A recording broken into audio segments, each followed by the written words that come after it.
Hello everyone, welcome back to another episode of r/NuclearRevenge. In today's episode, why we don't see Uncle Mark anymore. Bully tries to act like it was in school, guess I will tell on you then. Before we get started, make sure to subscribe so you will never miss a video. So let's get started. Why we don't see Uncle Mark anymore. So, this was told to me by my dad over a drink recently.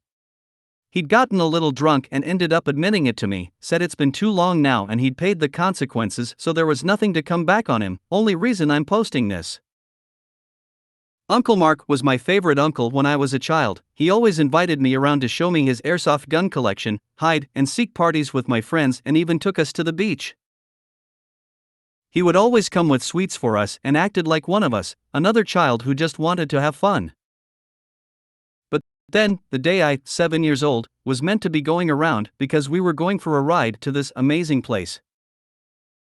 My dad was happy and cheerful for the entire day. He was going on about how much he loved the fact his brother wanted to be in his children's life, until he got a call. I was in my room, packing my stuff, when I heard the most blood-curdling scream from my dad. He was screaming and raging. I heard him rip open our front door and slam it back shut with enough force to make the picture next to it fall off the wall. I didn't see my dad for a long while after that, and he never told me why until we had this talk, but that shall be explained at the end. Mom had a lot of money saved up from a minor lotto win, so we were okay, and she always smiled and said Daddy is just away for a little while because he was looking after me and my siblings whenever I asked where he was. Uncle Mark didn't come around either during this time, but we did see him in town a couple times. Funnily enough, he ran away the moment my mom saw me waving at him. 9 months later, Dad came home and I excitedly ran and hugged him. He hugged me right on back with a good squeeze. We had a party to celebrate him coming home. We had Perry food and cake and all the usual stuff. I was just happy my dad was home though. A week or so later, Dad sat me down with the other children and explained that Uncle Mark wouldn't be coming around anymore. When asked why, he just said Uncle Mark was a bad person and that if he ever tried to talk to us, we were to ignore him and come find one of them. We all agreed because my dad always knew best after all. One day, a year or so later, 9 at this point, I'm coming out of school to wait for my parents to pick me up. My other siblings were either at secondary school or too young for school, so it was just me. I see Uncle Mark stood there with a big grin. I get nervous when he comes up to me, saying he's here to take me for a ride. I tell him I'm not supposed to talk to him, that he's a bad person like my dad said. Uncle Mark got this scary look on his face for a second, then told me it was all good and his parents had changed their mind and made to take my hand. That's when I saw my dad just appear.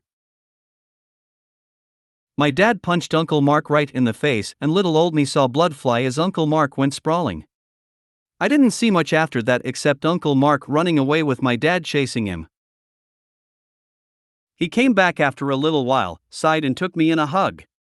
He told my mom to take me home and that he'd see us later. I don't know why, but I knew there and then it would be a long time before I ever saw my dad again. And I was right. 5 years. 5 years my dad was gone. My mom eventually admitted to us that he was in prison for protecting us, and we all guessed he'd done something to Uncle Mark. And he had. Turns out Uncle Mark liked kids. He liked them a lot. And that day I was meant to go to his house. My aunt, Uncle Mark's wife, had called my dad and told him she'd found some pictures under her and Mark's bed of children, and she was scared of what to do because Mark was a big man and it was later revealed he abused her, so she was scared to call the police on him, and my dad had gone into a rage and stormed over to his house. He'd smashed in the door to find Uncle Mark screaming at my aunt as she waved the pictures around in hysterics.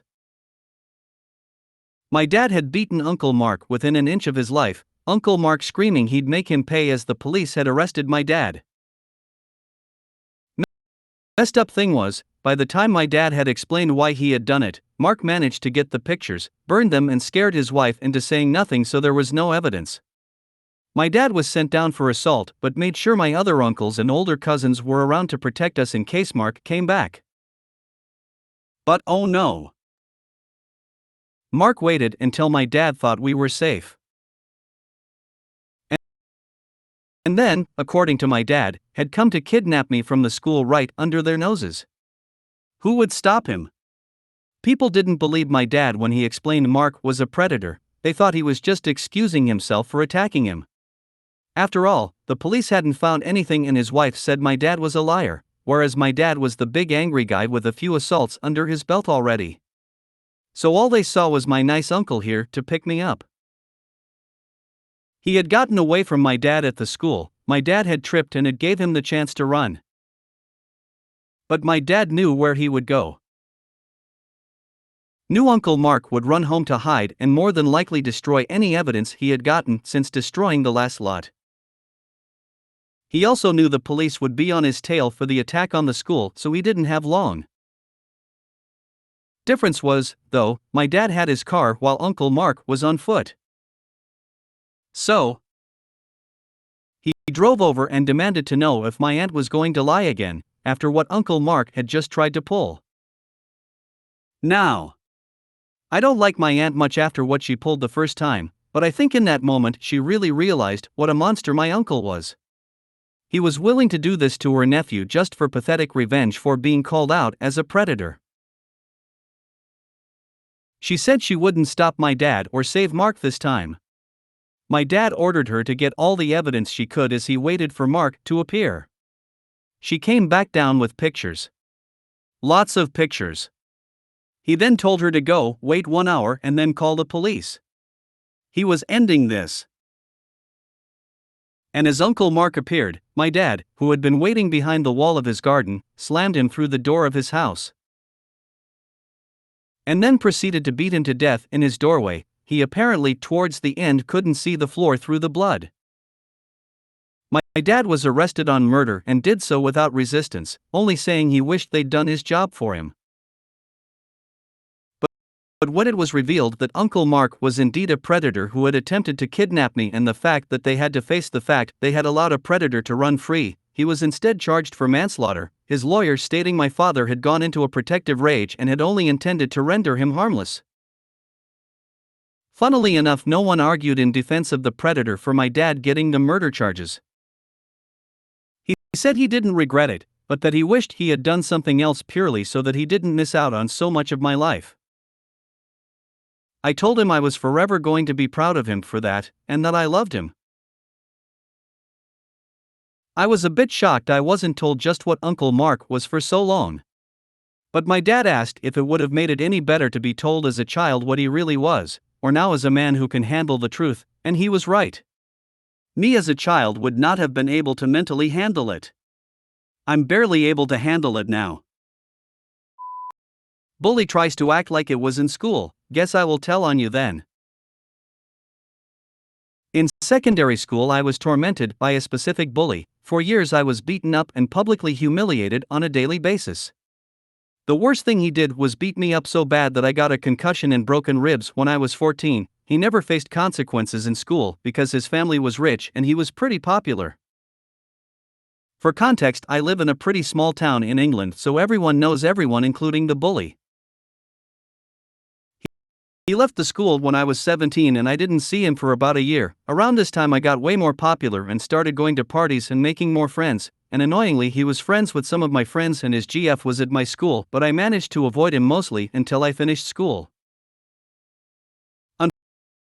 Unfortunately, I saw him a few months later. My friends went to the pub to celebrate our exam results, and he was a complete asshole to me, started insulting me and mocking me to my friends, saying, "Why do you hang out with me?" bringing up a bunch of stuff from years ago, and at one point put me in a headlock and told me that my friends only hung out with me out of pity.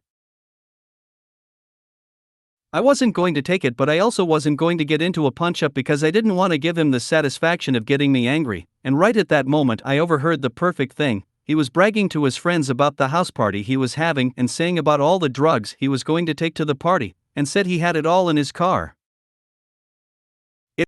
It wasn't just a bit of weed either. If I remember correctly, he said he had 13 bags of coke, about 30 pills of MDMA and 7 or 8 grams of ketamine, and then I knew what I would do for my revenge on the guy. As he was leaving, I followed him to his car and took a photo of his number plate. Then after he was driving off, I walked off and called the police. I knew they needed something more than hearsay to stop the car, especially because I didn't want to be traced back to it, so I told the police I saw my bully snorting a white powder in the pub toilets. This was a complete fabrication, and then get into the driver's side of the car. I then provided them with the license plate of the car and told them the direction they were heading in. I honestly didn't think they were going to stop him, or maybe they would ask him questions later and ruin his party, but the driving on drugs allegation plus the fact he had been arrested for minor possession before, which I didn't know at the time, was enough for the police to take it seriously and stop and search his car, which they found all the drugs he was transporting to his party, and he got arrested for it. The consequences of his arrest meant he lost out on his university place. His rich parents had enough of his behavior, so kicked him out and cut him off from their funds. And a rumor I heard was that in turn for a lower sentence, my bully ratted out his supplier, which resulted in him getting stabbed multiple times, and as a consequence of that now has to wear a colostomy bag, and that plus his criminal record means he is currently unemployed. If you made it to the end of the video, thanks for watching. Don't forget to like, subscribe and share, and we will see you in the next video.